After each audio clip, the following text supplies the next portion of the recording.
libro de Marcos. Llevo predicando algunos capítulos de Marcos en este tiempo, probablemente en este mes. En las iglesias que vaya, pues iré predicando el libro de Marcos, iré predicando los capítulos del libro de Marcos, porque creo que hay mucha riqueza en este evangelio. Y últimamente estoy centrado en el capítulo 2 y llevo 4 días que el Señor no me deja salir de aquí. Entonces, vamos a hablar un poquito más. Espero que este sea el último día que el Señor me invite a predicar el capítulo 2. Espero que sea así. Pero que al fin y al cabo vamos a hacer lo que Él quiera,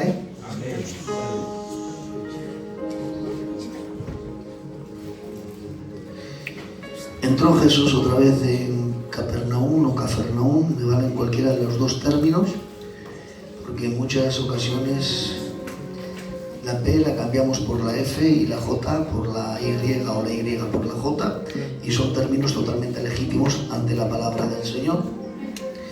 Entonces, cuando escuchéis Cafarnaum o Capernaum, es correcto los dos nombres, las dos nomenclaturas son totalmente correctas. Amén. Entró Jesús otra vez en Capernaum. Después de algunos días se oyó que estaba en la casa. E inmediatamente se juntaron muchos, de manera que ya no cabía ni aun en la puerta. Y cómo no, le predicaba la palabra. Entonces vinieron a él unos trayendo un paralítico que era cargado por 4.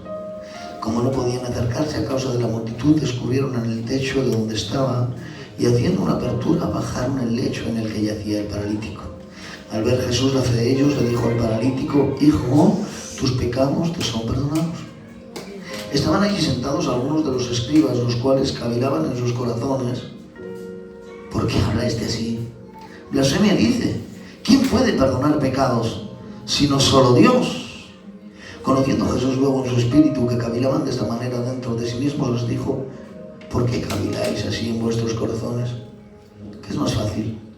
¿Decirle al paralítico tus pecados te son perdonados, o decirle levántate, toma tu lecho y anda? Pues para que veáis que el Hijo del Hombre tiene potestad en la tierra para perdonar pecados, le dijo al paralítico: a ti te digo, levántate, toma tu lecho y vete a tu casa. Entonces él se levantó enseguida y tomando su lecho salió delante de todos, de manera que todos se asombraron y glorificaron a Dios diciendo: nunca hemos visto cosa igual. Amén. No tiene desperdicio, hermanos, la lectura. Amén. Una escritura maravillosa dentro de un evangelio muy particular. El evangelio de Marcos, habéis apreciado que es un evangelio muy corto, sí, comparado con los otros evangelios. Claro.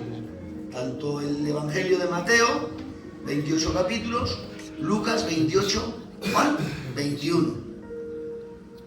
El libro de Marcos, sin embargo, condensa todo en 16 capítulos. Lo que a Mateo le cuesta decir 28 y a Lucas le cuesta decir 28, a Marcos le cuesta 16. Y dicen lo mismo. Ya sabéis que los 3 evangelios, Marcos, Lucas y Mateo, se conocen como los evangelios sinópticos, es decir, los que cuentan la misma historia vista, amados hermanos, desde puntos de vista distintos. Imaginaros que ahora nos encontramos con un hecho. El hecho es que me he quedado sin gasolina. Puede pasar, puede ser un despiste, puede pasar. Y más, yo que soy un hombre despistado, me puede pasar. Y ahora llego hasta la puerta del culto y ahora le digo al pastor: pastor Chacho, que me he quedado sin gasolina, o que no me arranca el coche. Y ahora cogen 4 o 5 jóvenes y dicen: vamos a pegarle un empujón al responsable para que arranque el coche, a ver si arranca y llega para la gasolinera para coger gasolina. Y ahora están viendo esta escena, la está viendo yo, que la estoy viviendo en primera persona, el pastor y los hijos que me están empujando. Yo estoy en el coche y digo: ahí mis hijos, hombres, están reventando, qué cariñosos son, empujando el coche para que arranque. Dios los bendiga. Esa es mi idea de este hecho. La idea de los niños es: Jesús, este gitano, con la edad que tiene, quedarse sin gasolina, de verdad que da H, y nos está haciendo reventarnos. Segundo punto de vista. Y el tercero es el del pastor. Pero ¿cómo es posible que el responsable sea tan despistado y sea tan dejado y se quede sin gasolina? ¿Habéis visto? tres realidades distintas de un mismo hecho. Claro que sí. Y las tres son reales. La mía, la de los hijos que me están empujando y la del pastor, son tres realidades distintas de un mismo hecho. Bueno, pues el libro de Marcos, de Lucas y de Mateo cuentan realidades distintas de unos mismos hechos. ¿Por qué el libro de Marcos es más corto, es más escueto? Porque condensa mucho los temas. El libro de Marcos se basa en un evangelio que está escrito para los romanos y es un evangelio muy rápido. Les gusta la acción. El libro de Lucas es un evangelio que es muy rico en su nomenclatura, porque está escrito para gente exquisita, está escrito para griegos. De hecho, fijaros que es el único de los 4 evangelios que tiene una lista de los gobernantes de aquel tiempo. El único es Lucas, porque le da mucha importancia a lo que sucede y escribe los hechos en un orden cronológico. Es más, ustedes para leer los evangelios y enfrentarse a ellos y leerlos en el orden que fueron escritos, ustedes tendrían que leer Marcos, Mateo, Lucas, Hechos de los Apóstoles y el Evangelio de San Juan. Ese sería el orden de su redacción.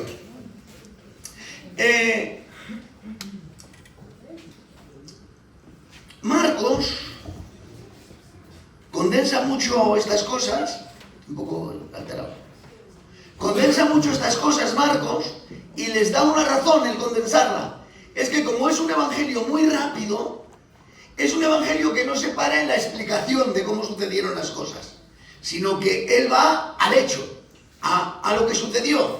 No explica cómo pasó, sino que explica lo que pasó. Ahora mismo nosotros estamos a las 7 de la tarde, estamos en este lugar y estamos dándole un culto, ofreciendo un culto, haciendo un culto ¿para quién? Para el Rey de los Reyes y el Señor de los Señores, ¿cierto? Entonces, si lo explicaría el escritor de Marcos, diría: a las 7 de la tarde estaban unos gitanos celebrando un culto en un subterráneo. Ya está, a las 7:30. Sin embargo, si lo explicaría Mateo, diría: a partir de las 4 de la tarde vinieron de trabajar, se quedaron en casa, las mujeres guisaron, prepararon la ropa, plancharon la ropa de sus esposos, ellos vieron un ratito la televisión, después algunos oraron, otros no oraron, sino que se echaron media siesta, y a las 7 se movilizaron todos, buscaron aparcamiento, aparcaron y fueron al subterráneo a celebrar un culto para la gloria de Dios. ¿Habéis visto la diferencia? Uno explica el hecho y otro explica cómo sucedió el hecho. De ahí que el evangelio de Mateo sea un evangelio muy amplio y el evangelio de Marcos sea un evangelio muy escueto. Condensa mucho los temas. Fijaros en el libro de Marcos, capítulo 10, verso 47, 46 en adelante, nos narra una historia. ¿La historia de quién? Del ciego Bartimeo. Y amados hermanos, narrándonos la historia del ciego Bartimeo, dice que al salir de Jericó él y sus discípulos, una gran multitud detrás, Bartimeo el ciego, hijo de Timeo, estaba sentado junto al camino, y cuando oyó que era Jesús el que pasaba, empezó a dar gritos y gritó: Jesús, hijo de David, ten misericordia de mí. Y los que salían le gritaron y le riñeron y dijeron: cállate, no molestes al maestro. Pero él gritaba más fuerte: hijo de David, ten misericordia de mí. Entonces se detuvo y lo mandó llamar, y cuando le mandó llamar le dijeron los discípulos: ten confianza, levántate, él te llama. Y él, levantándose, arrojó la capa, fue donde Jesús, y Jesús le dijo: ¿qué quieres que te haga? Y aquel ciego le dijo: Señor, que recobre la vista. Y Jesús le dijo: tus pecados te son perdonados, vete en paz. Y él se marchaba y al instante recobró la vista y seguía a Jesús en el camino. Amén. Lo explica así, textual. ¿Cuántos ciegos dice que había? Uno. Usted váyase al libro de Mateo, capítulo 21, y lea este mismo hecho. No hay un ciego, son dos. ¿Qué pasa? Pues la Biblia se lleva al contrario. La Biblia dice cosas que no son. La Biblia se contradice. En un sitio la Biblia dice que Jesús, que Dios incitó el corazón de Saúl, de David, para que censase el cuerpo. Segunda de Samuel. Y en Segunda de Crónicas dice que fue Satanás el que censó el corazón de David para que censase el pueblo. ¿Qué quedamos? ¿Fue Dios o Satanás? Hay un lugar en la Biblia que dice: Dios no es hombre para que mienta, ni hijo de hombre para que se arrepienta. Y otro lugar en la Biblia donde dice: viendo Dios la maldad del hombre, se arrepintió de haberlo creado. ¿En qué quedamos? ¿Se arrepiente Dios o no se arrepiente? ¿Fue Satanás o fue Dios el que censó el corazón, el que incitó el corazón de David? ¿Había dos ciegos o había uno? ¿Qué pasa aquí? ¿Qué sucede? ¿Son contradicciones? Desde luego que no, son paradojas. La Biblia nos hace entender, amados hermanos, que Dios tiene virtudes operantes semejantes a las de los hombres, que son semejantes a, pero que van más allá de. Dios no necesita ojos para verte, no necesita manos para tocarte, no necesita pies para caminar y no necesita boca para hablar. Él es todo por excelencia. Amén. En este caso, queridos hermanos, ¿qué es lo que sucede? Pues que los hombres, Dios no ha tomado a los hombres y los ha inspirado de tal manera que ha anulado por completo su personalidad. Y se han puesto a escribir los textos bíblicos así como que fuesen máquinas, como que habrían entrado en trance. No. Dios inspira a los hombres, les dice lo que tienen que escribir, pero el factor humano está ahí. Claro que sí. Los hombres no pierden la conciencia. Entonces, en la inspiración, ellos están escribiendo y nos están haciendo entender eso. Y Dios se arrepintió de haber creado al hombre por la maldad que había en él. Pero Dios no se arrepintió. Dios sabía ya lo que pasaba. Lo que pasa es que hay alguna manera de expresarlo. Hay que expresarlo de alguna forma. Dice la palabra del Señor: os hablé con lenguaje humano y no me entendisteis. ¿Cómo me vais a entender si os hablo con lenguaje espiritual? O sea que Dios utiliza un lenguaje humano y utiliza antropomorfismos para hacernos entender que Dios tiene una virtud operante que es semejante a, pero que va más allá de él. Es decir, cuando Dios dice, y el dedo de Dios te apuntó, Dios no necesita un dedo para apuntarte. Y las espaldas de Dios las vio Moisés. Moisés no necesitó ver las espaldas de Dios para comprender la obra de Dios. No. Lo que está utilizando la Biblia son antropomorfismos. En esos casos de que Dios habla de una cosa de Dios se arrepiente o Dios no se arrepiente. En el caso de cuando dice, y claro, fue Satanás el que incitó el corazón de Dios, y en el otro fue Dios el que incitó el corazón de David, perdonad. ¿Qué lenguaje está utilizando? Está utilizando, amados hermanos, una especie de prosopopeya que no llega a ser, porque no le da objeto inanimado a algo que no habla, pero nos está haciendo entender que el corazón de David, de alguna manera, se ha incitado y se ha inclinado ¿a qué? A pensar el pueblo. Uno ve una cosa, que fue Dios el que lo hizo, y el otro escritor ve que fue Satanás el que lo hizo. ¿Cómo nos explicamos esto? El escritor que dice Satanás lo hizo fue un hombre que probablemente tenía que canalizar una imagen del mal para entender que eso estaba malo. Pero el escritor de Samuel, Natán, era un fiel profeta de Dios. Amén. Y los fieles profetas de Dios no necesitan excusas y no necesitan ayudar a Dios. Los fieles profetas de Dios siempre han entendido y comprendido que tanto lo bueno como lo malo viene de Jehová. Amén. Dice Dios: ¿habrá algún mal en la ciudad que yo no haya creado? Dice, ellos no necesitan la imagen de un ser maligno para entender que las cosas buenas y malas vienen de Dios. Nosotros, occidentales, y el escritor de Crónicas también casi, de alguna manera ya, a ver cómo digo, a ver si encuentro la expresión, de alguna manera ya casi no helenizado, porque los milenos habían desaparecido por completo de la tierra, de aquella tierra hace aproximadamente 1000 años, ¿no? Pero sí, muy amados hermanos, los medos y los persas tenían mucha influencia sobre ellos, y claro, en el medo y en el persa había una influencia brutal sobre las cosas buenas, las cosas malas, agentes del mal, agentes del bien, incluso ángeles. Bueno, la idea de los ángeles con ala, todavía pensamos en ángeles cuando pensamos en ángeles y los vemos como seres grandes, vestidos con túnicas blancas, y los vemos con tirabuzones y con unas alas volando. Ha venido un ángel. Y nos imaginamos así a los ángeles en muchas ocasiones. Por desgracia, nos imaginamos así. Un ángel no necesita alas. Los ángeles no necesitan volar como las avispas. Los ángeles aparecen y ya está. Ya está. Entonces, ¿de dónde nos vienen las ideas de los ángeles con alas? De los medas, de los persas, de los micenos, de los judíos, perdón, de los egipcios, y también, amados hermanos, nos vienen las ideas de los iscos, de los etruscos. Y hemos ido tomando préstamos de ellos, y cuando pensamos en un ángel, pensamos en un ángel que vuela con alas. Algunos ya los ven con tirabuzones rubios o morenos, pero tirabuzones no pueden faltar. Esa es un poquito la idea. Pero no tienen que suceder estas cosas. Entonces, para un judío, para un hebreo, no necesita ayudar a Dios. Tanto lo bueno como lo malo viene de Jehová. Y ellos no tienen ningún temor en aceptar que las cosas malas también vienen de parte de Dios. Si nosotros tendríamos la capacidad de entender, amados hermanos, que lo bueno y lo malo descansa en la persona del Señor, no tendríamos necesidad de solucionar tantas cosas.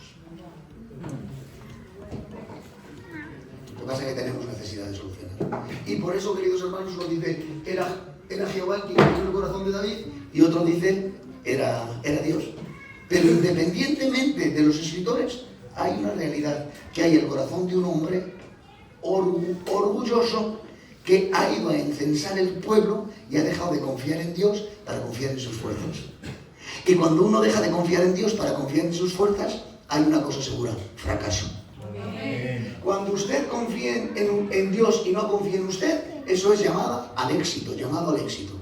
El hombre que confía en Jehová es bienaventurado. Amén. Cuando confíes en ti, por muchos años de carrera, por muchos estudios, por muchas lecturas, por mucha grandeza que tengas, y confías en ti, más tarde o más temprano tropezarás y caerás, porque el hombre, amados hermanos, el factor humano no está libre de error. Pero mientras confíes en el Rey de los Reyes y en el Señor de los Señores, las cosas te irán bien. Y aunque parezca que te vayan mal, te van a ir bien. Porque, queridos hermanos, en Dios las cosas van de mejor en mejor. Amén. Mira, Dios no siempre nos da lo que nosotros queremos, pero sí siempre nos da lo que necesitamos. Amén. Y a veces, amados hermanos, necesitamos que Él nos mueva un poquito y nos incomode un poco para darnos cuenta de algunas realidades. Oye, yo no estoy gritando como de costumbre, pero el Señor está aquí. Amén. No me cabe la menor duda.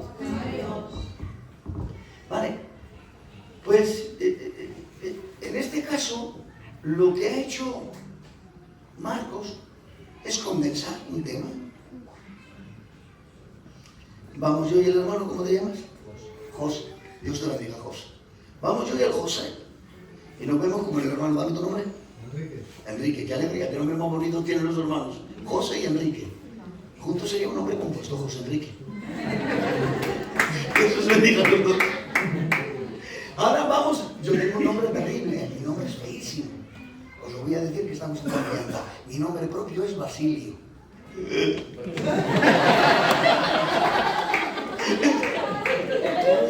Bueno, pues imaginaros que vamos, el José, el Enrique y un servidor, y vamos y nos encontramos con el curro.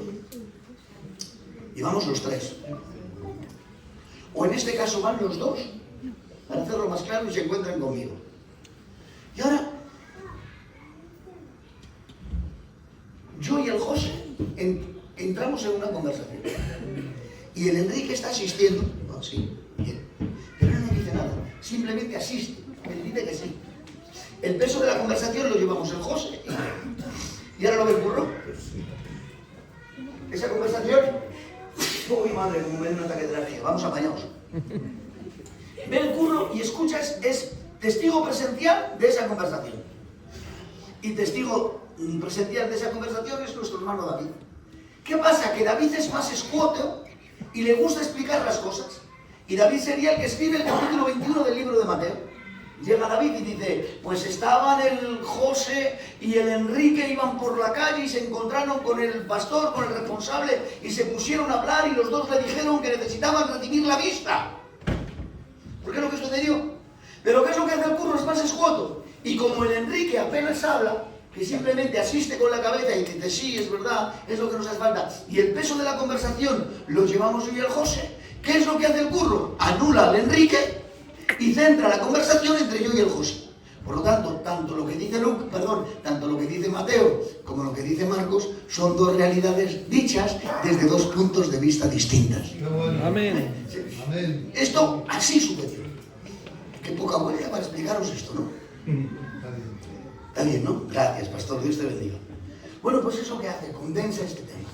Y por eso es un evangelio tan rápido.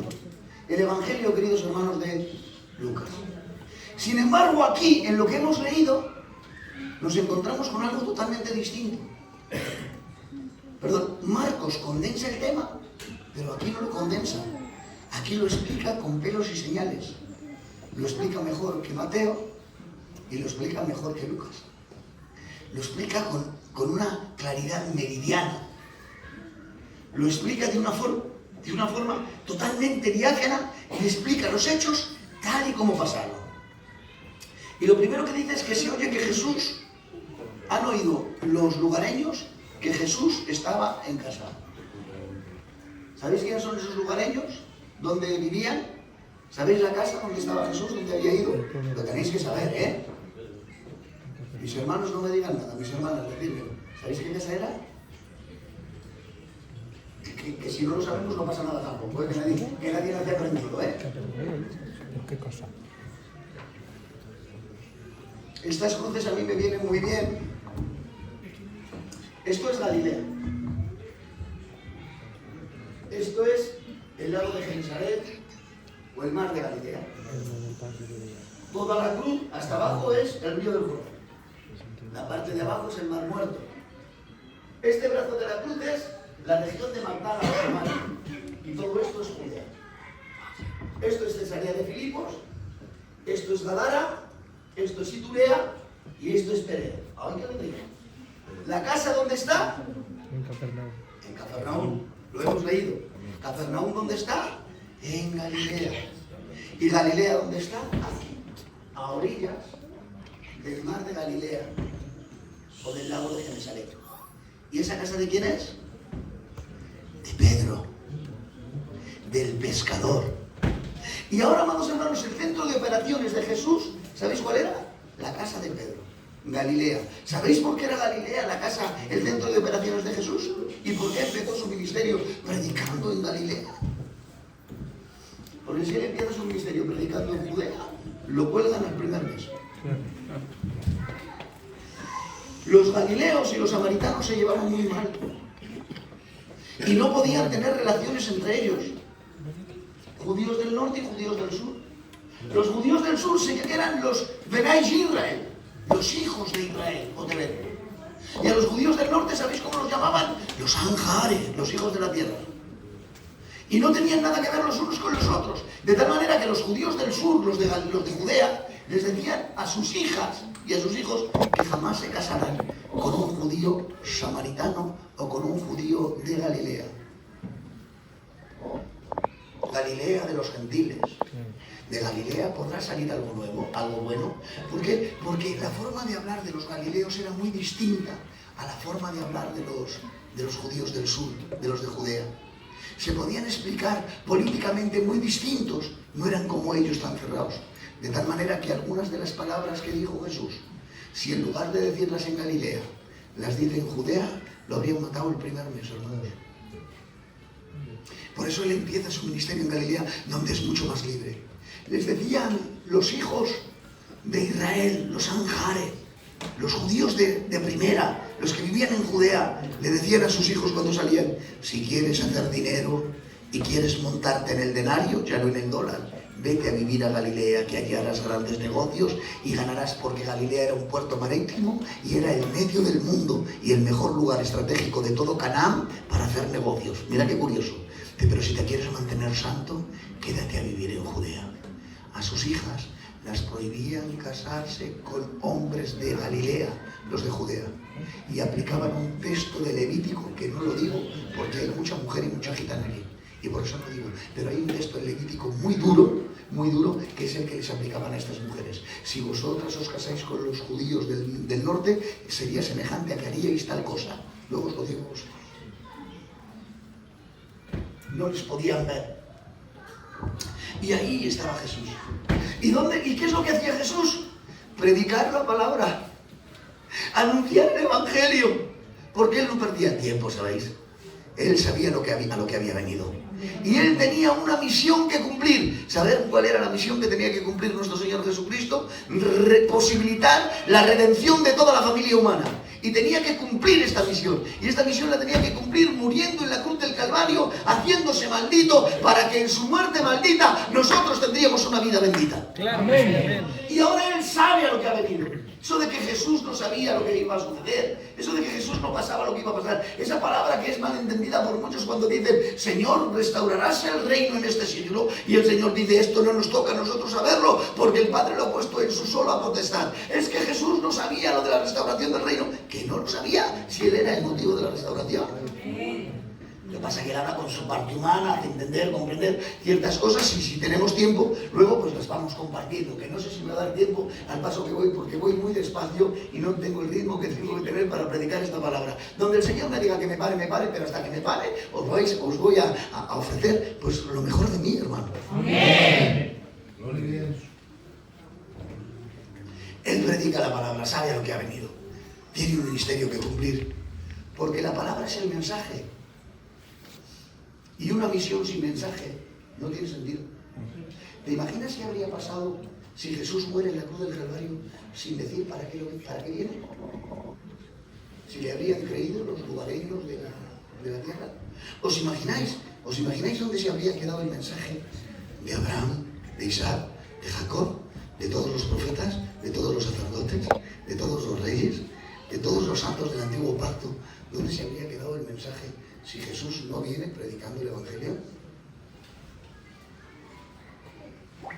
Se habría quedado no vacío, porque habría hecho lo que tiene que hacer, es el sacrificio de Cristo en la cruz del Calvario, pero la gente de aquel entonces, en aquellos años, se habría quedado insatisfecha, no habría comprendido, no habría sabido, porque no se les predicó el mensaje. ¿Saben por qué creyó Abraham y le fue contado por justicia? Porque escuchó un mensaje. ¿Saben por qué creyó Isaac? Porque escuchó un mensaje. Cuando la Biblia habla del Dios de Abraham, de Isaac y de Jacob, mirad lo que nos enseña, que el Dios de Abraham es un Dios personal. El Dios de Isaac es un Dios familiar, porque no solo era Dios de Isaac, sino que también era el Dios de su padre Abraham. Dios de Abraham, un Dios personal, lo llama a él en Ur de los Caldeos, donde nadie le conoce, donde todo el mundo le conoce, donde todo el mundo conoce a muchos dioses, pero él busca al Dios verdadero, y buscando al Dios verdadero, él lo busca y Dios lo encuentra, y Dios le dice, Abraham, y cuando Dios lo llama dice, ay, ya es hora, hombre, has aparecido, y se le parece él y dice, su Dios personal, Dios de Abraham. Pero cuando ya dice Dios de Abraham y de Isaac, está diciendo no es solo un Dios personal, también es un Dios familiar, porque es el Dios del Padre y el Dios del Hijo.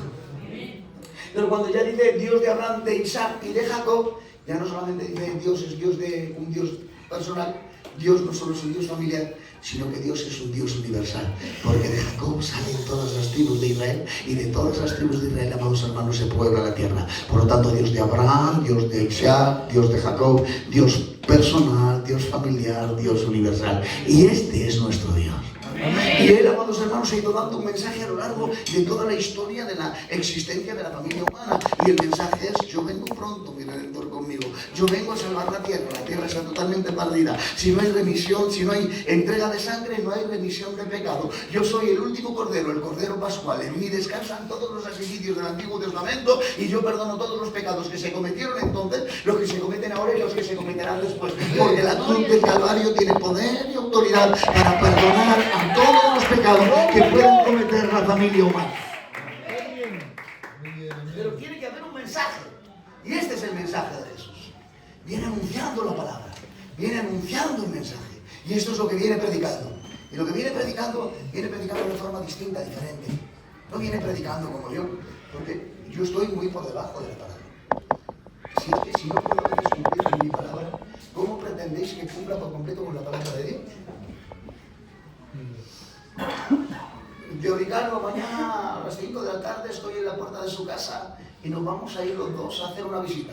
Y llega el tío Ricardo desde las 4 menos cuarto, desde las 5 menos cuarto, me está esperando, está arreglado, está preparado, porque sabe que soy un hombre más o menos de honor, que trato de cumplir con mi palabra, pero en el trayecto, en el camino, se me ha pinchado la rueda, me he puesto a cambiar la rueda, no he podido cambiarla, ha venido la castaña y me ha parado. Como estaba en medio de la carretera y estoy molestando, han llamado una grúa, se ha llevado una grúa al depósito, y en vez de a las 5 de la tarde, he aparecido a las 6. He querido yo no cumplir con mi palabra, desde luego que no. Yo iba a cumplir con mi palabra, pero las circunstancias no me lo han permitido. Es decir, que a veces no podemos cumplir con nuestra propia palabra por las circunstancias que nos rodean. Y si no podemos cumplir con nuestra propia palabra, ¿cómo pretendemos, oh pequeñas criaturas, cumplir con la demanda de la palabra de Dios? ¿Estáis locos o Dios pasa? Porque solo Dios puede cumplir con su palabra. Amén. Si alguien habría podido cumplir con su palabra, en vano murió Cristo.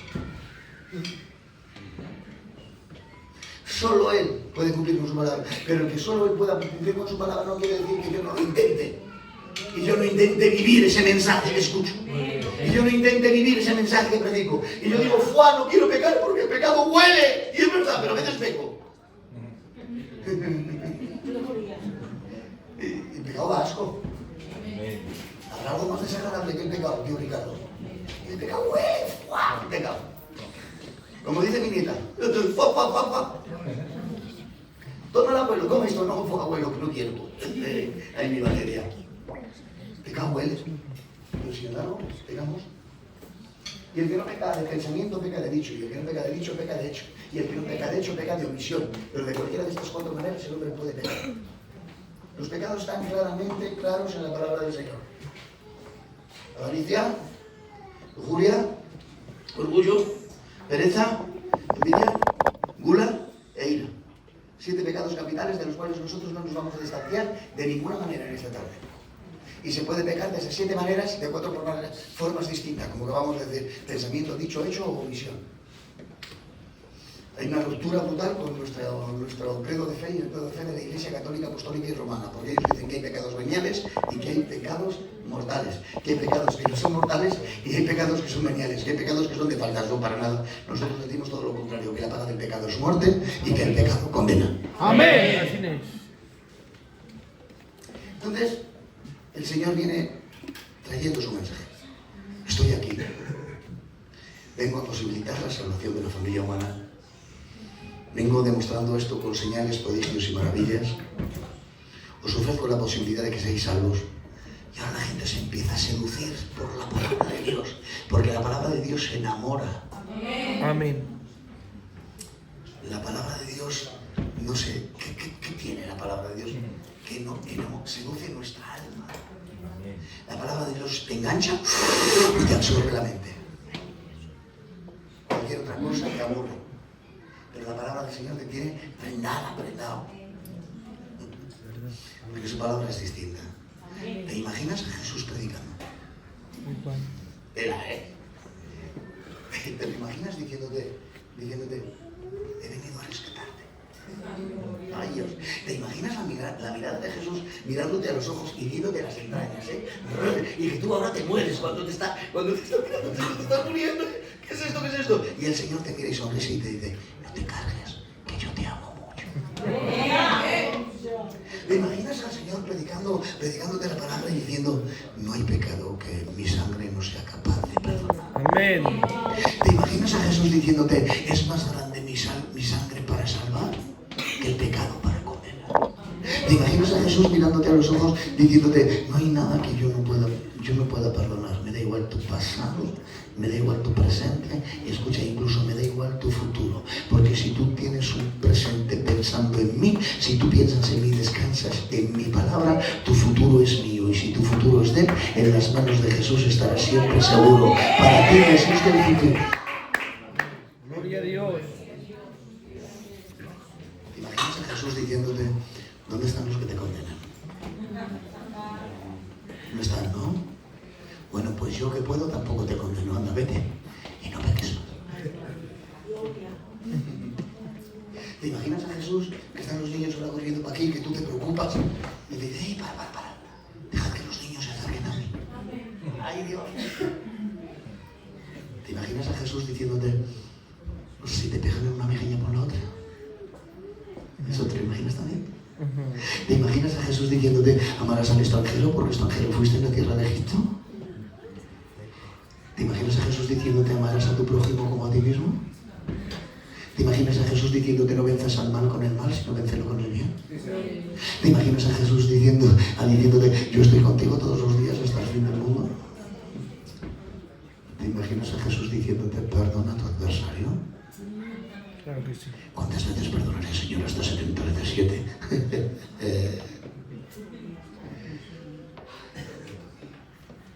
¿Te imaginas a Jesús diciéndote, perdona a tus deudores como yo te perdono a ti? Porque si tú no perdonas, yo no te perdono. ¿Te imaginas a Jesús diciéndote, saca el rencor de tu corazón, la ira, el enojo, la envidia, la vanagloria, la prepotencia, échalo de ti, venga, fuera. Amén. Señor, yo no puedo, no, sí, yo sé que tú no puedes, pero yo estoy aquí para que puedas. Señor está aquí para facilitarte la vida espiritual. Amén. O sea que el mensaje de salvación es maravilloso. Cristo ha muerto por mi quito. Pero el precio que hay que pagar, ¿qué? Gloria a Dios. Y predicaba la palabra.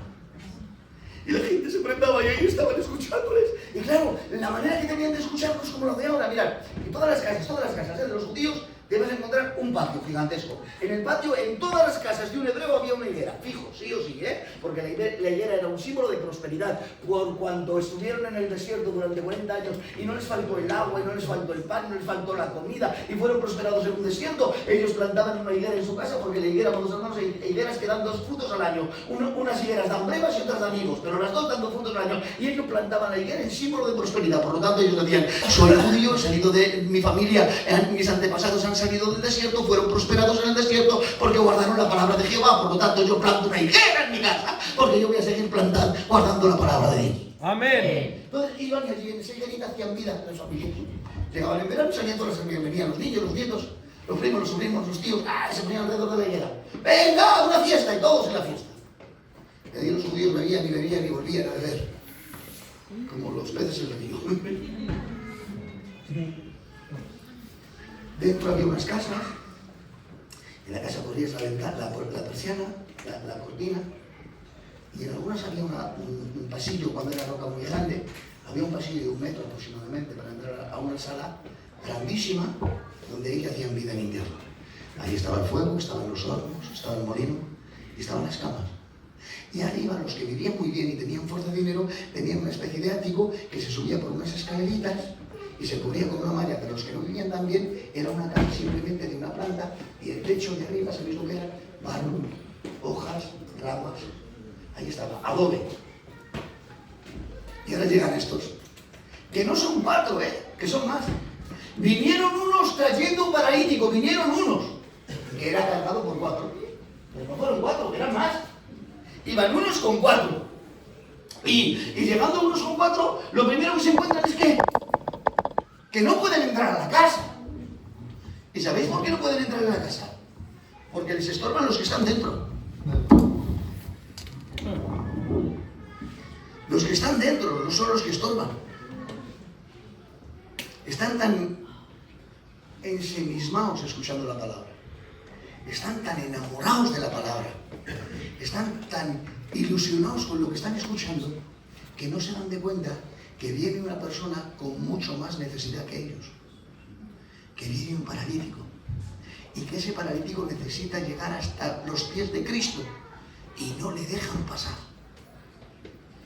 A veces, hermanos, nos pasa esto en las iglesias.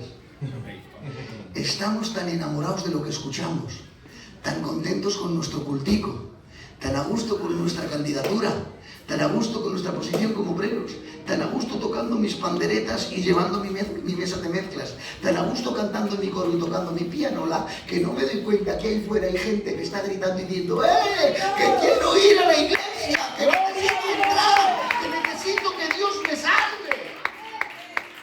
Pero no hacemos sitio, porque no nos damos de cuenta de la necesidad de los demás. Nos damos de cuenta de nuestra necesidad. Eso es natural en el hombre. Pero mirad lo que pasa. Acompáñame, Dios te bendiga mucho, familia. Mirad lo que pasa. Que 4 no abandonan. Porque han llegado previamente y han dicho: ¡ay! Que está Jesús en Cafarnaúm, que está predicando la palabra. Vamos a por el Luis, chacho, y lo vamos a coger y lo vamos a llevar. Que está paralítico el pobrecito, pero ay, cuando se encuentre con Jesús. Nada más que le eche los ojos, Jesús encima le sana, porque cree en su palabra. Fíjate que ha oído de todo lo que han dicho, y en cuando nos pregunta y nos dice: no va a venir Jesús para aquí, hijos, para que me llevéis donde él. Y han ido. Y cuando han llegado han intentado entrar por la puerta, pero allí nadie se ha meneado, se ha quedado mirando a Jesús, enamorado de la palabra, enamorado de lo que escucha. Nadie se ha menestado. Algunos lo han mirado y han dicho: bueno, un paralítico, ya entrará. Déjale que pase. No se han desanimado y se han subido al techo. Han pegado 2 un brinco al techo. Dame el camacho. Y ahora los otros de abajo, que iban unos cuantos de abajo subiendo el camacho para arriba. Y ahora el pobrecito paralítico que es paralítico, pero tiene fuerza en los brazos. Está agarrado, chachos, no me soltéis que me estrompáis, que soy paralítico, como me caiga me voy a quedar también manco, hijicos. Mirad a ver lo que hacéis. Pero subirme, subirme. Y lo suben.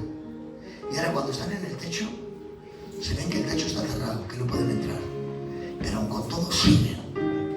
Porque la fe es hermana de la esperanza. ¡Amén! Y ellos siguen con una esperanza brutal diciendo, vamos a abrir ahora mismo este techo porque le vamos a poner en los pies de Jesús. Y ahora están tirando, y tirando, y tirando, y tirando, y tirando. Y ahora yo me imagino esa escena, cómo empiezan a caerse los cascotes. Y ahora sí, los que están sentados se levantan y se echan a un lado porque les molestan los cascotes que caen. O sea, que no se mueven por la necesidad de otros, se mueven por la comodidad de ellos. La necesidad de otro no me mueve, pero mi comodidad sí. Y por eso Dios viene a veces rompiendo tu comodidad. Amén. Para que te muevas un poquito. Para que dejes limpio los demás. Te incomoda por completo y te dice lo que estás haciendo no es correcto.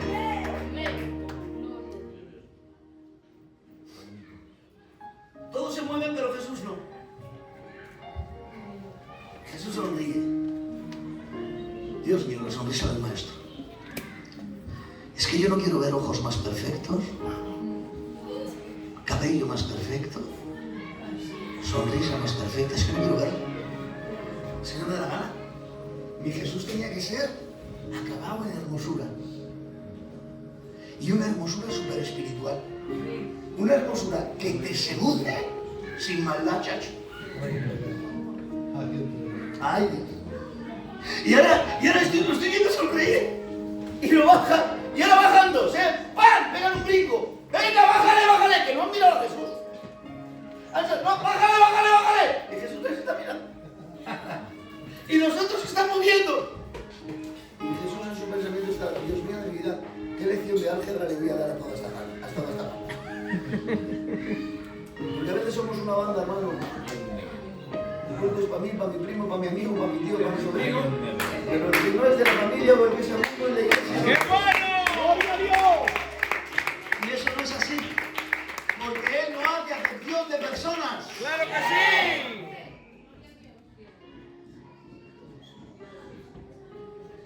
Imaginaros que entra por esta puerta el gitano más formal de Valladolid. ¡Ay, qué alegría!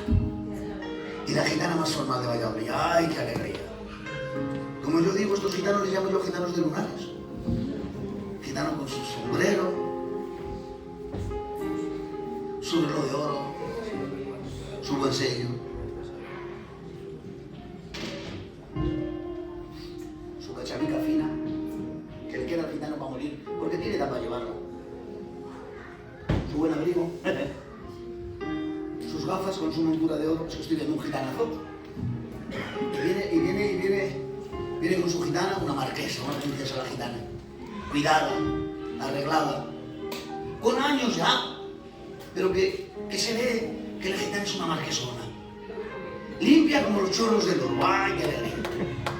Y entran por la puerta de la iglesia y enseguida los hombres nos revolucionamos y las mujeres también. Tía, siéntese usted aquí. Tío, siéntese usted aquí. El mejor agüica para el tío. La mejor botellica de agua para la tía. Qué alegría, qué graceta que nos visita el tío tal y la tía tal. ¡Qué maravilla! Y lo recibimos con gozo.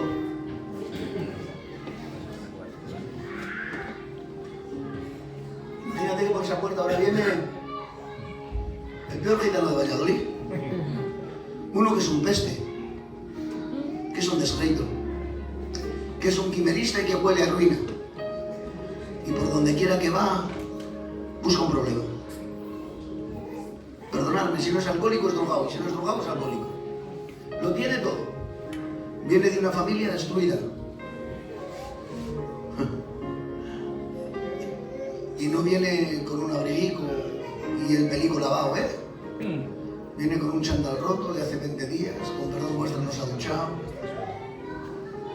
El cabello lo tiene por la cintura y no tiene liendres ni chuvales, tiene huevos fritos.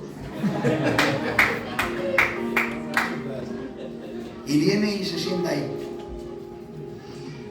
Y lo primero que hacemos es apartarnos. Mira a ver este niño. Y van 4 o 5 donde el pastor y le dicen, pastor, mira, a ver, este niño no sé que venga, que nos busca algún problema, que no lo queremos en la iglesia. Y el pobrecito, el pastor tiene que dirigir, mira, Dios mío, qué duro, ¿eh? ¿Os imagináis esto? No sé si ha pasado aquí, pero en iglesias yo sé que ha pasado, ¿eh? Que han venido personas que por no ser gitanas y ser latinas los han tirado. Mira, tenemos una iglesia de latinos, iros allá, que vais a estar mejor. Dios sabrá, eso ha pasado en Pamplona, ¿eh? Dios tomará cuentas.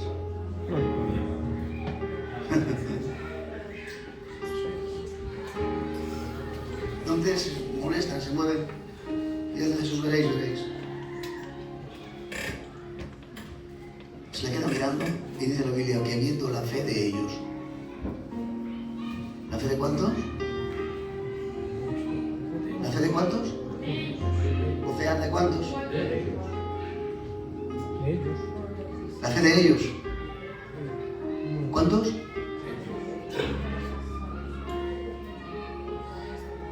Hemos dicho que iban muchos, que el Camacho iba colgado por 4, y vamos a poner que son los 4 los que bajan y se ponen donde Jesús. Están 4 y un paralelo. Mínimo la fe de 5. Mínimo la de ellos. Se le queda mirando y le dice, los pecados que son perdonados. ¿Me escucháis bien ahí atrás? ¿Me escucháis bien? Es que a veces me molestan los... Mira, cuando estoy predicando en tonos tan familiares, me molestan los micros, me molestan. ¿Estáis bien? ¡Amén! 5 minuticos más me dais de corazón. ¡Amén!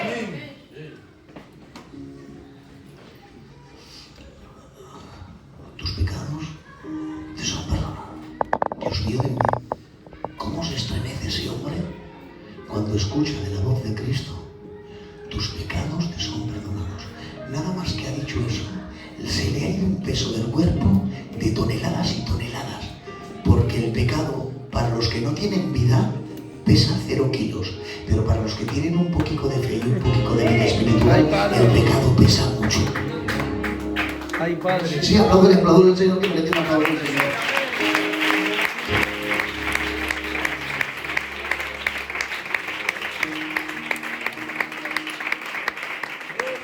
Se ha quedado tan satisfecho que ha dicho, ay, qué alegría, Señor. Soy salvo, estoy perdonado. Pero los de siempre, los predicadores de moda, los fieras del desierto, pues ¿quién es este? Si solamente Dios puede perdonar pecados. Y ahora fijaros la respuesta de Jesús de forma inmediata, ¿Por qué caviláis así en vuestros corazones, hombre? Os ha pasado. ¿Sabéis que se ha descubierto científicamente que alrededor del corazón hay, llamados hermanos, neuronas pensantes? ¿Sabes que tu corazón piensa? ¿Sabes que no todas las decisiones las tomas con la cabeza? ¿Sabes que las decisiones que tomas con el corazón no simplemente por sentimientos, sino porque el corazón piensa? Y se le queda y le dice, ¿por qué pensáis así en vuestros corazones? No solo en vuestra mente, en vuestros corazones también. ¿Qué es más fácil decirle a este hombre? Tus pecados te son perdonados, o decirle, levántate, toma tu lecho y anda. Era más fácil decir, levántate, toma tu lecho y anda, que tus pecados te son perdonados. Lo que pasa es que al decir tus pecados te son perdonados no hay evidencia.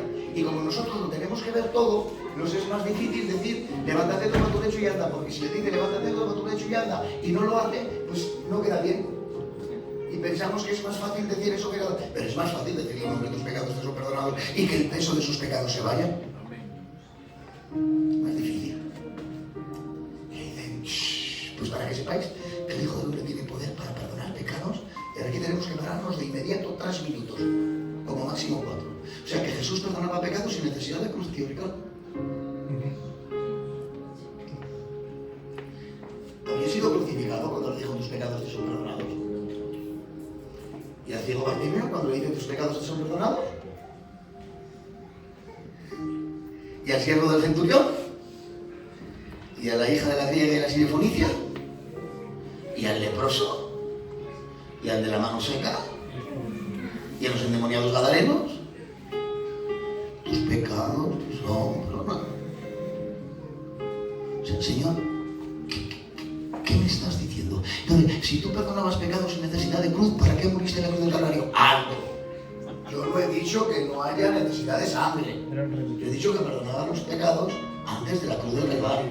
¿Por qué? Porque hace muchos años, y más años, y más años, y más años, y muchos más años, y más años, y más años, en los albores de la eternidad, cuando el principio no existía, y existía la eternidad, pero no el tiempo, Dios, aquel que lo sabe todo, le pido perdón a la hermana de la limpieza, ¿Por qué viste eso? Porque ha sucedido. Y como ha sucedido, lo has visto. Entonces, para que tú y yo veamos las cosas, tienen que suceder primero. Si no suceden, no lo vemos. ¿Por qué me estáis viendo aquí predicar? Porque está sucediendo. Si esto no sucede, ¿no lo veis? Esa es en la mente humana. En la mente de Dios no. En la mente de Dios las cosas ni suceden ni pasan.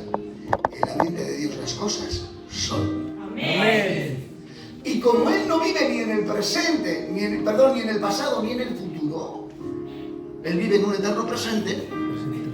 El sacrificio de Cristo ya está hecho desde la eternidad. Por eso dice la Biblia que el Cordero fue inmolado antes de la fundación del mundo. Amén. Antes de que el pecado apareciese, el pecado ya era una realidad en la mente de Dios, y antes de que esa realidad fuese, la solución para el pecado ya estaba hecha. Claro que sí. ¿El pecado va a aparecer? Sí, pero hay solución. ¿El qué? La muerte de mi hijo en la cruz del Calvario. Antes de la redención del mundo. ¿Y sabéis por qué pasó esto, hermanos? ¿Y por qué tuvo que ser Cristo el que se daba en la cruz del Calvario para perdonar los pecados del mundo? ¿Sabéis por qué tuvo que ser Cristo? ¿Sabéis por qué tuvo que ser Dios? Porque el pago tiene que estar a la altura de la ofensa. Mira, yo conozco muy bien una caja que se llamaba antañamente Caja Valencia. En Caja Valencia había un señor, un director de un banco que se llamaba Jaime Sorbet, un marqués el vecino, un tiburón haciendo negocios, un monstruo. Yo hice que en 2 hipotecas. A él le cogió, al Banco Valencia lo absorbió la Caixa, y yo caí en suspensión de pagos. Me pasó lo que le pasó a muchos gitanicos en el año 2008, que nos acostemos en la primera quincena de agosto, nos acostemos millonarios podridos, y en la segunda nos levantemos pobres amangantados. A mí me pasó eso. Yo tenía una línea de crédito brutal, y como tenía una línea de crédito brutal, me la comí entera y verdadera, porque me pasa lo que le pasaba a muchos gitanicos, estiraban la manga más que el brazo. La Soraya, súper inteligente, la gitana, Dios la bendiga mucho. Me dice, Robert, esto lo vas a pagar caro. Que si lo he pagado caro, que me han quitado la casa, que estoy en la calle. Así que conozco muy bien a ese señor, a Jaime Sorbet.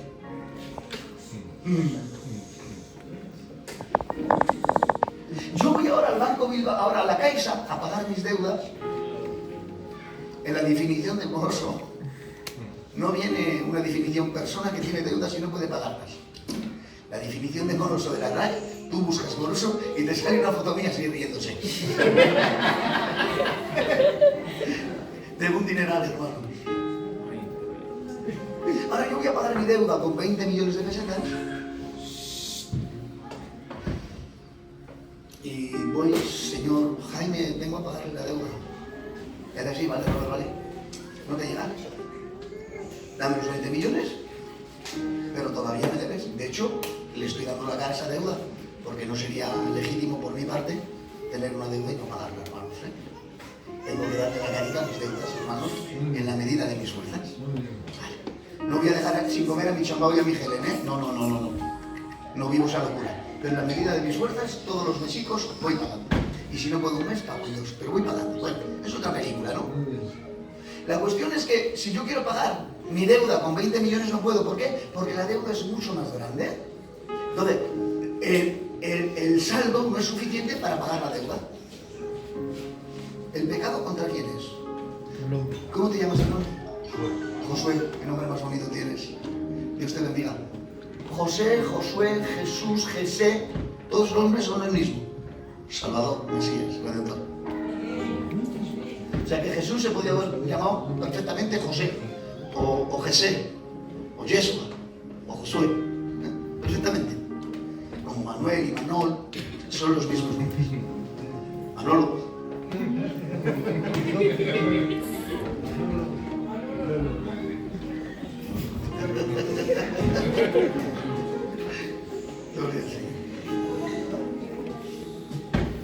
Me coge Josué del pecho y me lleva contra la pared. Y me mete contra la pared y me dice, responsable, aquí te quedo. Y ahora te quedas mirando y dices, pero ¿cómo ha podido el Josué pecar de esa manera contra el responsable que le ha hecho un gitanico? Error, porque no ha pecado contra mí primeramente. Primero ha pecado contra Dios. Porque todo pecado es contra Dios. Porque el pecado ofende a Dios. Amén. Ya vamos viendo. Si el pecado es contra Dios y el sacrificio tiene que estar a la altura de la ofensa, si se sacrifica un hombre llega, y si se sacrifica un ángel llega, No. y si son dos, y si son un ángel, un querubín, un serafín y un gitano, tiene que ser ¿quién? El propio Dios, entregándose en la cruz del Calvario y derramando hasta la última gota de su sangre. ¿Para qué? Para satisfacer la ira de Dios. Porque si el pecado es contra Dios, el sacrificio tiene que ser el mismo Dios para estar a la altura de la ofensa. Y por eso es que Dios se sacrifica a sí mismo en la cruz del Calvario para pagarle a Dios la deuda que el hombre tenía contraída contra el Rey de los Reyes y el Señor de los Señores. Y así el sacrificio estuvo a la altura de la ofensa y Él puede perdonar pecados sin necesidad de cruz. Los pecados del pasado se fueron hasta la cruz, los pecados del presente se van hasta la cruz y los pecados del futuro descansarán en la cruz, porque la sangre de Cristo tiene poder y autoridad para perdonar todos los pecados. No hay pecado que mi Cristo no pueda perdonar. Y en esta tarde, iglesia de casa de Dios, Cristo te dice, tus pecados son perdonados en la cruz del Calvario.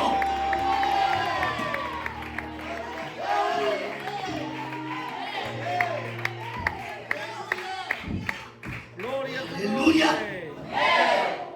Da igual cómo te llames.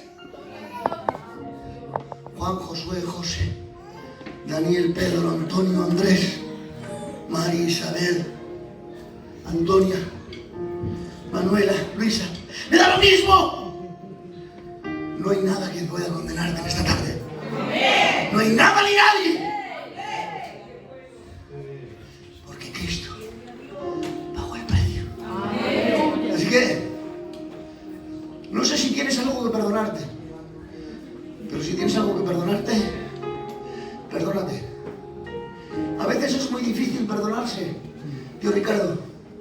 A veces me perdona usted. A veces me perdona Dios. Pero yo no sé perdonarme. Porque me persigue una conciencia estrecha.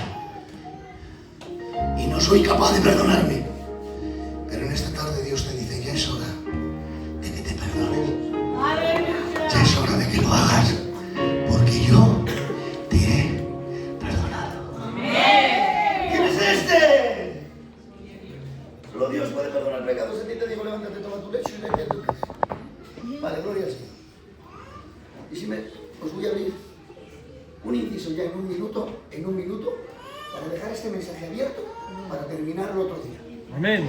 Amén. Lo cargan 4. El pecado es semejante a qué? A la parálisis. Porque el pecado no te deja menearte espiritualmente. El pecado no te deja avanzar. El pecado te tiene siempre en el mismo sitio. Porque hay gente que vive en pecados ocultos y parece que está libre, pero vuelve a revolcarse en el mismo pecado. Si no es por la noche, es por el día, sino por la tarde. Y siempre está en el mismo sitio. Y no le deja avanzar. Quiere crecer, pero no puede. Desea, pero no puede. Porque hay un pecado oculto que lo tiene paralizado. Por lo tanto, la parálisis es semejante al pecado, o el pecado es semejante a la parálisis. Y ahora viene un pecador aquí a los pies de Cristo. Un paralítico. Alguien que no puede avanzar. Que está siempre en el mismo sitio. ¡Ah! ¡Qué pena, ¿no? Está siempre en el mismo lado. Y ahora el Señor lo sana y lo visita. Y esa persona que el Señor sana y visita en esta iglesia, para quedarse en esta iglesia, tiene que ver 4 cosas. Al igual que el paralítico era cargado por 4 y vino traído por 4, en las iglesias tiene que haber 4 cosas para que los paralíticos que han sido sanados se queden y Claro que confíen en sí. Dios. La primera es la fe, la segunda es la esperanza, la tercera es el amor y la cuarta es la comprensión. Otro día hablamos de esto. Muy bien. Dios os bendiga mucho.